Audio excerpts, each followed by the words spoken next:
Oke Ci, jujur aku cukup sedih sih Ci, karena video alur cerita Bobo Barajo episode 2 kemarin cukup sedikit penontonnya. Selain itu, pada minggu-minggu ini penonton video sosku juga menjadi semakin sedikit. Tapi nggak apa-apa Ci, aku buat video ini buat kalian yang masih stay di channel ini dan masih penasaran sama alur cerita Bobo Barajo. Oke Ci, tanpa basa-basi, mari kita bahas alur cerita Bobo Barajo versi komik episode 3. Setelah Mas Gadu menunjukkan bahwa Mas Wais adalah atuknya, Bobo dan kawan-kawan nampaknya terkejut. Tapi nampaknya scene dialihkan dengan menunjukkan Gopal yang tengah menyuburkan minuman karena terkejut. Sebab dia, Yaya, dan Blaze diberitahu tentang Mas Mawais juga oleh Panglima Yanari. Panglima Yanari melanjutkan, betul, dia dan Datuk Panglima Pairapi adalah pemimpin Puas Salju dan Bara. Tapi keduanya tewas di tangan Rataka. Bobo Blaze bingung dan bertanya, apa sebenarnya yang berlaku? Panglima Yanari menjawab, ini semua salah mereka. Dan nampaknya Mas Gadu juga menjelaskan hal yang sama. Keduanya mengatakan kalau Panglima Pairapi dan Mas Mawais dulunya bertarung bersama untuk melawan Rataka. Namun sayangnya keduanya tewas di tangan Rataka. Im pun terkejut dan bertanya,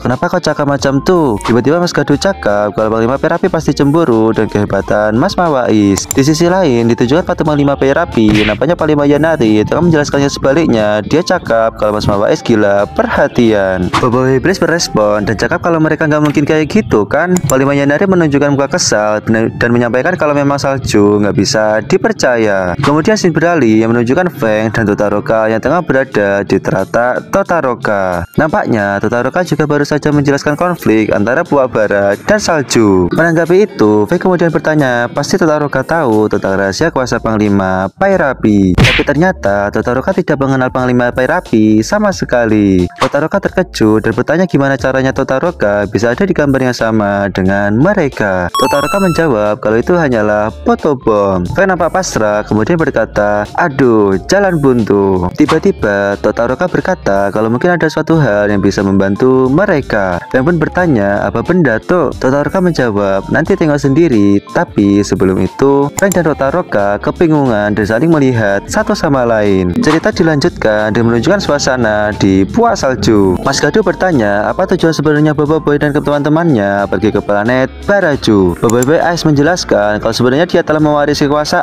Ice dan juga mengalahkan Rataka. Mas Gadu terlihat kagum dan mengangkat Bobo Boy. Dia berterima kasih dan memuji Bobo Boy. Kemudian Mas Gadu melanjutkan kalau Bobo Boy mencari sesuatu di planet ini, Mas Gadu akan siap membantu. Bobo Boy Ice kemudian menjelaskan kalau dia kesini untuk mencari cara mengeluarkan kuasa tahap 3. Scene beralih dan menunjukkan Panglima Yanari yang nampaknya juga mendapatkan pertanyaan yang sama seperti Mas Gadu. Panglima menjawab, apakah yang kamu maksud adalah kuasa Nova? Bobo Iblis menjawab, betul, meskipun sudah punya kuasa tahap 2, Bobo masih belum tahu cara mengeluarkan kuasa tahap 3. Panglima berpikir sembari cakap kuasa tahap 3. Bobo nampak berharap, tapi tidak lama kemudian wajahnya berubah menjadi kecewa karena Panglima cakap kalau rahasia kuasa Panglima Pairapi dijaga dengan sangat ketat. Tiba-tiba prajurit Puak Bara datang dan bilang, maaf Panglima. Tentara itu kemudian berbisik dan menyampaikan kalau tentara tambahan sudah tiba. Panglima kemudian menyampaikan kalau dia akan segera ke sana sebentar lagi. Kemudian Panglima nampak sedih karena perang mereka masih akan berlanjut. Yaya kemudian bertanya, apa yang telah terjadi Panglima? Panglima menjawab dengan senyuman dan berkata supaya Bobo dan kawan-kawan beristirahat saja. Yaya hanya bisa melihat Panglima yang pergi meninggalkan mereka. Cerita dilanjutkan dan menunjukkan perempatan Puak Bara. Nampaknya Bobo Blaze, Gopal, dan Yaya tengah menghubungi Bobo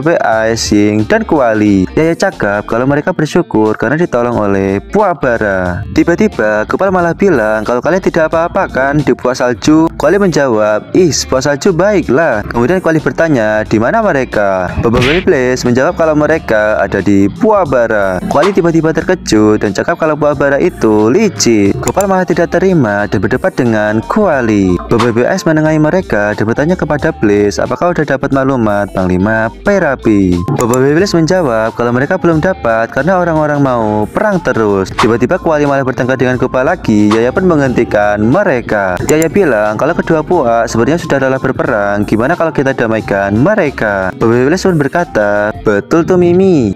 Mimi, tiba-tiba prajurit Puak Bara datang. Dia bertanya, kalian sedang ngomong sama siapa? Bobo Blaze menjelaskan kalau mereka sedang berdiskusi saja. Tentara Puak Bara nampak curiga, tapi pada akhirnya pergi juga. Kuali malah mengkhawatirkan mereka lagi, tapi ingin nampak resah akan suatu hal. Dan ternyata penyebabnya adalah Bobo Boy memanggil Yaya dengan nama Mimi. Cerita dilanjutkan dan menunjukkan laluan bawah tanah. Nampaknya Todoroka dan Rotaroka tengah mengunjungi suatu lokasi, tapi ternyata Feng diberi armor yang cukup unik. Dia pun bertanya-tanya kenapa harus memakai armor ini. Tapi Todoroka malah menjelaskan supaya enak ketika dilihat penonton. Tiba-tiba Rotaroka melihat suatu batu yang bercahaya. Todoroka menjelaskan kalau batu itu adalah logam yang sangat keras dan jarang ditemui. Todoroka melanjutkan kalau batu itu juga dapat bersinar ketika gelap. Nilai batu itu sangat tinggi sehingga kawasan ini menjadi kawasan terlarang. Feng kemudian bertanya, lalu kenapa terbawa kami ke sini? Todoroka menjelaskan sebenarnya ketika kemarin ngevlog dia kayak nggak sengaja ketemu Panglima Perapi. Todoroka pun berusaha mengikuti tapi kehilangan jejak. Feng menjawab, mana mungkin, Panglima sudah dikalahkan Retaka. Todoroka malah takut dan mengira itu hantu. Todoroka pun memukul Rotaroka, jangan merepek. Todoroka melanjutkan kalau itu yang membuatnya bingung, tapi Todoroka yakin kalau itu adalah Panglima Pirapi. Mereka pun tiba di lokasi terakhir. Todoroka menemukan Panglima Pirapi. Kemudian Todoroka menjelaskan kalau dia menemukan suatu benda yang mencurigakan. Nampaknya di depan mereka terdapat sebuah brankas. Tiba-tiba Feng menyadari kalau di bawah terdapat lubang kecil. Feng pun segera mengeluarkan tikus bayang dan mengirim tikus itu untuk menyelidiki bagian dalam brankas.